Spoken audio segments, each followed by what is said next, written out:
is the Pro-America Report with Ed Martin. Welcome back. Ed Martin here on the Pro-America Report. Time to check in with our old friend, Mike Davis. Mike Davis is the founder and president of the Article 3 Project, article3project.org, article, the number 3project.org. You can see a lot there, a lot of stuff happening. Mike, before I get to my narrow question, I want to ask you about, can you, your experience as a clerk for Justice Gorsuch and your familiarity with the Supreme Court, what we're in mid-May, what is the timeline? Forget about the controversial or famous cases that will come out like Dobbs. What is the timeline for the next few weeks? Expected timeline on when opinions come? Do they always come on Monday? And walk us through that, please.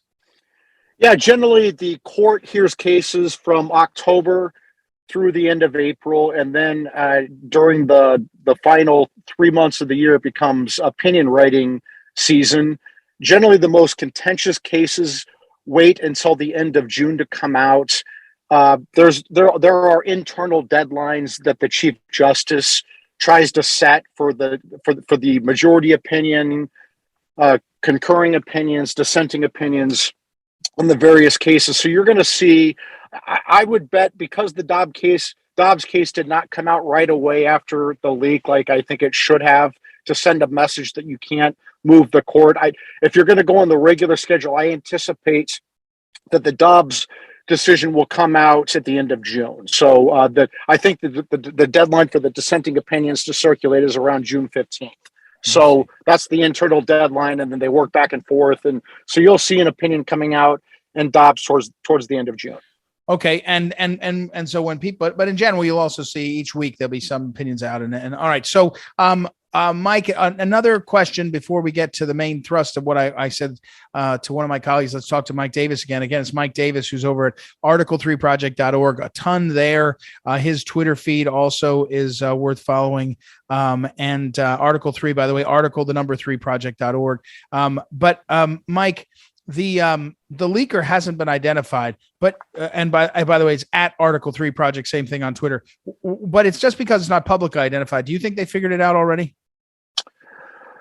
I don't know about that. I will say that the Chief Justice did the right thing by having the Marshal of the Supreme Court, a Supreme Court officer who's in charge of the 200-person Supreme Court police, look into this. If they need help from the FBI, if they need help from the U.S. Marshals, they can deputize them and call them in.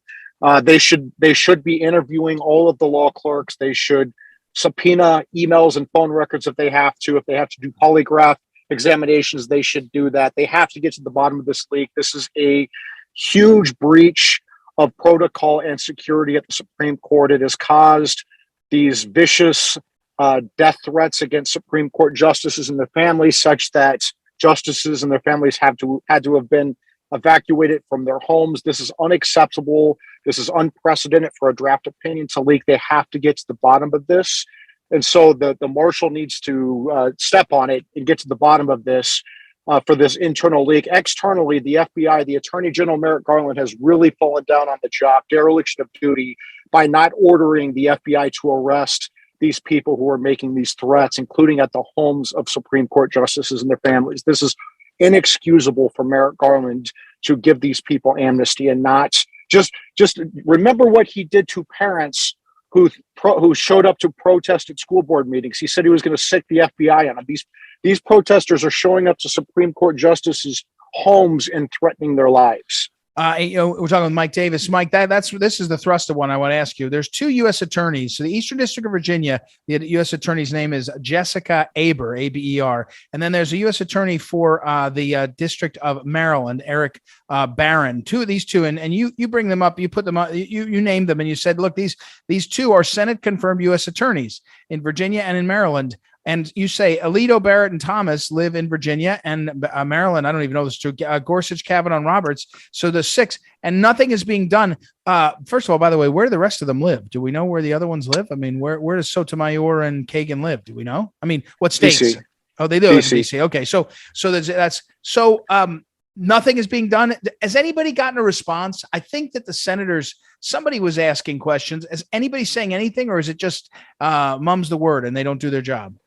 So we're about 3 weeks out from this leak and these threats. The The U.S. attorneys are you're correct. Those are the people responsible, along with the Attorney General Merrick Garland, the Deputy Attorney General Lisa Monaco, the Assistant Attorney General for the Criminal Division Kenneth Polite, and FBI Director Chris Wray. Every single one of those people we've named, including the U.S. attorneys, are Senate confirmed positions. And I'll tell you what, they have fallen down on the job. This is a total dereliction of duty, and they are causing obstruction of justice, and they are causing death threats on Supreme Court justices at their homes. It is illegal to protest a federal judge at their homes while a case is pending for the purposes of trying to intimidate them on the case. That is federal obstruction of justice, 18 USC 1507.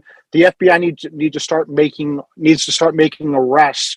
And I'll tell you what, when the House Republicans take over in January, if these federal law enforcement officials can't even step up to protect a separate branch of government from these vicious assaults and death threats, these federal law enforcement officers should be impeached. We're talking with Mike Davis. Mike, initially, I'm sorry to say, I don't even know. Are they still protesting? I mean, I hate to. Mike and Davis was on the show right after this leak, and we talked about there's no good reason. In fact, there's good reasons to act right away and put the decision out, because there's no good reason to wait.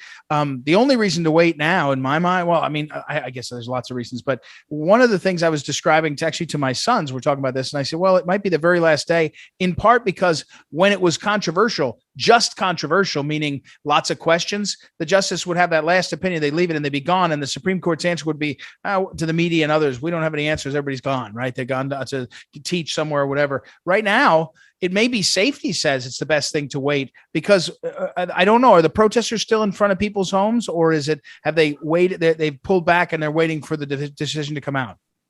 They are absolutely protesting. They are making vicious death threats online and otherwise. They had to step up security massively for the justices, where they have huge federal and local police presences in front of their homes. Kudos to Virginia Governor Glenn Youngkin and the Maryland governor, both Republican governors, for having the state police step up to protect the 6 justices who live in Maryland and Virginia, because the Attorney General was so derelict in his duty. The U.S. Marshals have since stepped up and done 24/7 around the clock protection of the justices and their families. Wow. So people shouldn't make the mistake that they're going to be able to get close to these justices. It will end up very badly for that person if they try to attack a justice. They'll end up dead. The person trying to attack them will. So they should not be stupid enough to do that. But this is just totally irresponsible. There have been constant threats by Senator Schumer going to the Supreme Court and saying they're going to all hear from us soon on the case. You have Jen Psaki from the White House podium cheering on these protests at their homes. We have to remember, Ed, in 2020, U.S. District Judge Esther Salas's 20-year-old son Daniel was killed, and her husband was seriously wounded, requiring numerous surgeries because some nut job found out her home address and went to her home and tried to intimidate her on a pending case. These doxing federal judges has deadly consequences. I was going to ask you about that case, because that incident, not that case, the murder, because that's I assume she was, I don't know, I assume she was a appointee of Obama or some Democrat, probably. I mean, knowing New Jersey, whatever, but that's, so it's not it's not political at this point. It's just safety. And as you say, I guess, Mike, my last question would be this: the leak plus this conduct and nothing being done. To me, it's the left's effort, and it's often effective, to diminish institutions that we're supposed to respect and cherish. And they do it over and over again. And it feels like that's what's happening again. Yeah, the Democrats loved the Supreme Court when they controlled it for 90 years, when liberals controlled it for 90 years. But Trump transformed the Supreme Court from the 5-4 John Roberts Court to the 5-4 Clarence Thomas Court with the appointment of Gorsuch, Kavanaugh, and Barrett. And so now the left wants to burn down the place, literally.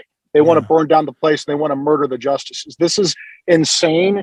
And it is totally, this falls squarely on Attorney General Merrick Garland. He needs to do his damn job. Well, with Mike Davis, thank you. As always, we're running up against a deadline. If you go to article3project.org, article3, the number 3 project.org, you'll see Mike's letter and the efforts to try to urge the Attorney General to do his job. Thank you, Mike, for taking some time to be with us. Thank you, Ed. All right.